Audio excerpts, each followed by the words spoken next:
ಚಟ್ಪಟ ಅಂತ ಮಾತಾಡಿ ಚಟ್ಪಟ ಅಂತ ಎಲ್ಲರ ಮನಸ್ಸಲ್ಲಿ ಉಳಿದ್ಬಿಟ್ರಿ. ಎಲ್ಲ ಬಾಸ್ ಅವ್ರ ದಯೆ. ಸೊ ಹಾಗಾಗಿ ರತ್ನ ಸಿನಿಮಾದ ಟೈಟಲ್ ಟ್ರ್ಯಾಕ್ ಅನ್ನ ನೀವು ಲಾಂಚ್ ಮಾಡಬೇಕು ಶುಭ ಹಾರೈಕೆಯೊಂದಿಗೆ. ಟೈಟಲ್ ಟ್ರ್ಯಾಕ್ ನ ಇವಾಗೋಸ್ಕರ ಇವಾಗ ಟೈಟಲ್ ಟ್ರ್ಯಾಕ್ ಲಾಂಚ್ ಆಗ್ತಾ ಇದೆ. ಬಾಸ್ ಅವರೊಂದು ಆಶೀರ್ವಾದ ಇದ್ದೇ ಇರುತ್ತೆ.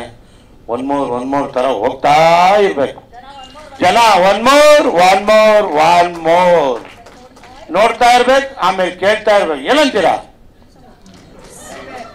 ಸೂಪರ್ ಅಂತೀವಿ. Thank you.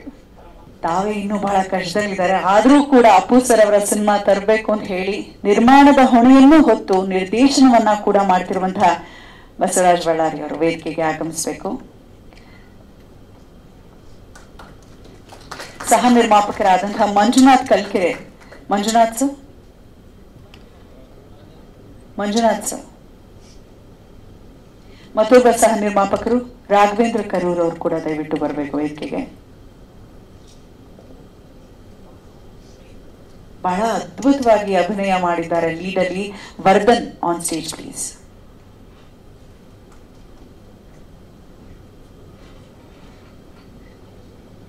ಹರ್ಷಲಾ ಅವರು ಫೀಮೇಲ್ ಲೀಡಲ್ಲಿ ಮಾಡಿರುವಂಥವ್ರು ಕಾರಣಾಂತರಗಳಿಂದ ನಮ್ಮ ಜೊತೆ ಜಾಯಿನ್ ಆಗಿಲ್ಲ. ಇನ್ನು ನಾಗೇಂದ್ರ ಅರಸ್ ವಾಸನಿ ಸ್ಟೇಜ್ಗೆ. ಎಡಿಟಿಂಗ್ ಜೊತೆಗೆ ಆಕ್ಟಿಂಗು ಮಾಡಿದ್ದಾರೆ. ಇದರಲ್ಲಿ ಬಹಳ ಡಿಫ್ರೆಂಟ್ ಆದಂಥ ಕ್ಯಾರೆಕ್ಟರ್ ಅಂತ ಟ್ರೈಲರ್ ರಿಲೀಸ್ ಟೈಮಲ್ಲಿ ಹೇಳಿದ್ರು. ಇನ್ನು ಅಮಿತ್ ರಾವ್ ಅವರು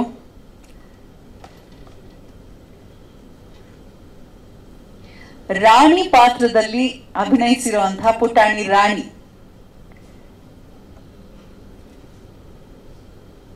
ಇವತ್ತು ಸ್ಪೆಷಲ್ ಇನ್ವೈಟೀಸ್ ಆಗಿ ಆಗಮಿಸಿರುವಂತಹ ನಮ್ಮ ಮಾರುತಿ ಸರ್ ಕೂಡ ಜಾಯಿನ್ ಆಗಬೇಕು ವೇದಿಕೆಯಲ್ಲಿ. ಚಲಪತಿ ಸರ್, ರಘುವತಿ, ಹಾಗೆ ನಮ್ಮ ಬೆಳ್ಳುಳ್ಳಿ ಕಬಾಬ್ ಚಂದ್ರು ಅವರು, ಅಪ್ಪು ವೆಂಕಟೇಶ್ ಅವರು, ಹಾಗೆ ಸಂಗೀತ ನಿರ್ದೇಶನವನ್ನ ಮಾಡಿದಂಥ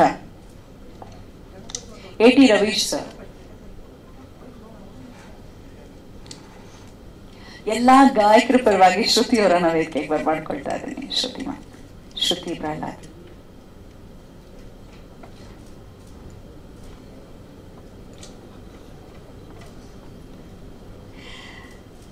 ಯೂಶಲಿ ಸಿನಿಮಾ ಟೀಮ್ ಮಾತನಾಡಿದ ನಂತರ ನಾವು ಸ್ಪೆಷಲ್ ಇನ್ವೈಟೀಸ್ ಮಾತಾಡಿಸುವಂಥದ್ದು ಪದ್ಧತಿ ನಮ್ಮ ಪ್ರೆಸ್ ಮೀಟ್ಸ್ ಅಲ್ಲಿ. ಆದ್ರೆ ಇವತ್ತು ಬಸವರಾಜ್ ಅವರು ಇಲ್ಲ, ಇದು ಡಿಫ್ರೆಂಟ್ ಜಾನರ್ ಸಿನಿಮಾ ಆಗಿರೋದ್ರಿಂದ ಮೊದಲಿಗೆ ಅಪ್ಪು ಸರ್ ಅವರ ಹತ್ತಿರದ ಒಡನಾಡಿಗಳು, ಅವರ ಅಭಿಮಾನಿಗಳನ್ನ ವಿಶೇಷವಾಗಿ ಕರೆಸಿದ್ದೀವಿ. ಸೊ ಹಾಗಾಗಿ ಅವರನ್ನ ಮಾತಾಡಿಸಿ ನಂತರ ನಾವು ಮಾತಾಡ್ತೀವಿ ಅಂತ ಹೇಳ್ತಿದ್ದಾರೆ. ಸೊ